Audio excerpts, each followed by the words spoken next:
السلام علیکم ورحمۃ اللہ تعالی وبرکاتہ۔ آج اس ویڈیو میں ہم لوگ جنگ بدر کے بارے میں جانیں گے، جسے اسلام کی پہلی جنگ کہا جاتا ہے۔ یہ جنگ 17 رمضان اور 2 ہجری میں ہوئی تھی، اور یہ جنگ حضرمی کے خون کے بدلہ لینے کے لیے کی گئی تھی۔ اس کے پہلے ایک گھٹنا ہوئی تھی جس میں حضرمی مارا گیا تھا، تو کافروں نے مسلمانوں سے بدلہ لینے کے لیے یہ جنگ شروع کی تھی۔ تو اس جنگ میں کیسے مسلمانوں کی فتح ہوئی، کیسے کافروں کی ہار ہوئی، اللہ تعالیٰ نے اپنے فضل و کرم سے کیسے مسلمانوں کو فتح حاصل کی، چلیے جانتے ہیں۔ اعوذ باللہ من الشیطان الرجیم، بسم اللہ الرحمن الرحیم۔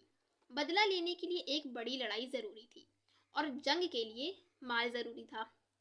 مکہ والوں نے اپنا سارا مال دے کر ایک تجارتی قافلہ شام مطلب سیریا بھیجا۔ پہلی گھٹنا کے 2-2.5 مہینے کے بعد رمضان 2 ہجری میں یہ قافلہ لوٹ کر آ رہا تھا۔ مکہ والوں کو خبر پہنچی کہ مسلمان اس پر چھاپا مارنا چاہتے ہیں۔ یہ خبر پاتے ہی قریش کے بڑے بڑے سردار 1000 سپاہی لے کر مکہ سے باہر نکلے۔ ادھر حضرت صلی اللہ تعالیٰ علیہ وآلہ وسلم کو جب اس کی خبر ملی تو آپ صلی اللہ تعالیٰ علیہ وآلہ وسلم بھی کچھ مسلمانوں کے ساتھ مدینہ سے نکل پڑے۔ قافلہ تو بچ کر مکہ پہنچ چکا تھا، مگر مکہ والوں نے کہا ہم بدر پہنچ کر خوشی منائیں گے اور ناچ گانا کریں گے اور شراب پیئیں گے۔ بدر ایک گاؤں کا نام تھا جہاں ہر سال یوں بھی میلہ لگتا تھا۔ مدینے سے 1 میل نکل کر آپ صلی اللہ تعالیٰ علیہ وآلہ وسلم نے پڑاؤ کیا، بچوں کو واپس بھیج دیا، اور مدینے میں منافقوں اور یہودیوں کا ڈر تھا، اس لیے ابو لبابہ صحابی کو مدینہ کا حاکم بنا کر مدینہ لوٹا دیا، اور آدمیوں کو آگے بھیجا کہ قریش کا پتہ لگائیں۔ جب بدر کے قریب پہنچے تو خبر پہنچانے والے نے خبر دی کہ قریش گھاٹی کے دوسرے سرے تک آ گئے ہیں۔ یہ سن کر آپ صلی اللہ تعالیٰ علیہ وآلہ وسلم یہیں رک گئے۔ رات بھر دونوں فوجیں آمنے سامنے پڑی رہیں۔ مسلمانوں نے بھی کمر کھول کھول کر آرام کیا، مگر اللہ کے رسول صلی اللہ تعالیٰ علیہ وآلہ وسلم نماز اور دعا میں لگے رہے۔ صبح ہونے کو آئی تو مسلمانوں کو نماز کے لیے آواز دی، نماز کے بعد جہاد پر وعظ دیا۔ یہ مسلمانوں کی پہلی فوج تھی اور یہ کافروں سے ان کی پہلی جنگ تھی۔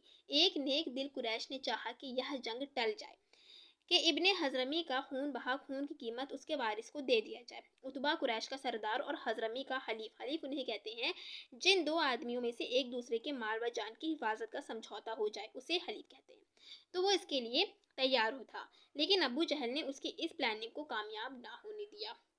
صبح ہوئی تو دونوں فوجیں میدان میں آ کر کھڑی ہوئیں۔ ایک طرف 1000 کا ٹڈی دل تھا جو لوہے میں ڈوبا تھا، اور دوسری طرف 313 مسلمان تھے جن کے پاس پورے ہتھیار بھی نہ تھے، لیکن سچ کی طاقت ان کے بازوؤں میں تھی اور دین کا جوش ان کے سینے میں امڑ رہا تھا۔ اللہ کے رسول صلی اللہ تعالیٰ علیہ وآلہ وسلم لڑائی کے میدان سے ذرا ہٹ کر ایک چھپر کے سائے میں اللہ کے سامنے فتح کی دعا مانگ رہے تھے۔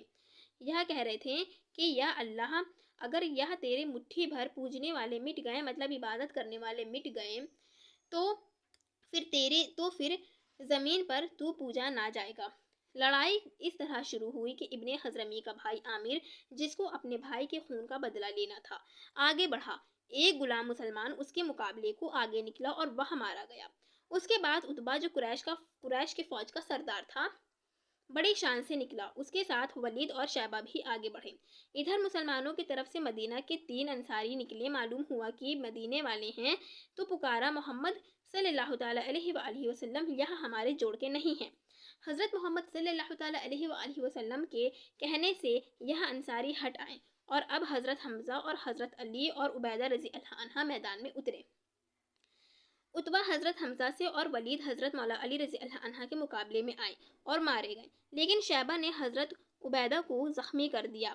یہ دیکھ کر حضرت مولا علی رضی اللہ عنہ آگے بڑھے اور شیبہ کا کام ختم کر دیا۔ حضرت زبیر رضی اللہ عنہ نے سعید بن عاص کا مقابلہ کیا اور ایسی تان کر برچھی ماری کہ وہ دھم سے زمین پر آ گرا۔ اب دونوں فوجیں گتھم گتھا ہو گئیں۔ مدینے میں ابو جہل کی شیطانی اور مسلمانوں سے دشمنی کا چرچا تھا۔ انصار کے 2 نوجوان اس کی طاق میں نکلے اور لوگوں سے پتہ پوچھ کر باز کی طرح اس پر ایسے جھپٹے کہ پلک جھپکتے ہی وہ خون و خاک میں لتھڑا پڑا تھا۔ ایک دوسرے مسلمان نے جا کر اس کا سر کاٹ لیا۔ عتبہ اور ابو جہل کا مارا جانا تھا کہ قریش ہار کر بھاگنے لگے اور مسلمانوں نے ان کو پکڑنا شروع کیا۔ قریش کے 70 آدمی جو مکہ کے بڑے بڑے رئیس تھے مارے گئے اور اتنے ہی آدمی گرفتار ہوئے اور مسلمانوں میں صرف 14 مسلمان شہید ہوئے۔ اللہ کی عجیب شان ہے کہ 313 آدمیوں نے جو ہتھیاروں سے بھی پوری طرح سجے نہ تھے 1000 کی فوج کو ہرا دیا۔ یہاں سچ اور جھوٹ، اندھیرے اور اجالے کی لڑائی تھی۔ سچ کی جیت ہوئی اور جھوٹ کی ہار، اندھیرا چھٹ گیا اور اجالا چھا گیا۔ الحمدللہ۔ سوچئے، اللہ پر توکل، اللہ پر بھروسہ اور اپنے ایمان کی مضبوطی سے آپ ہر مشکل سے نکل سکتے ہیں۔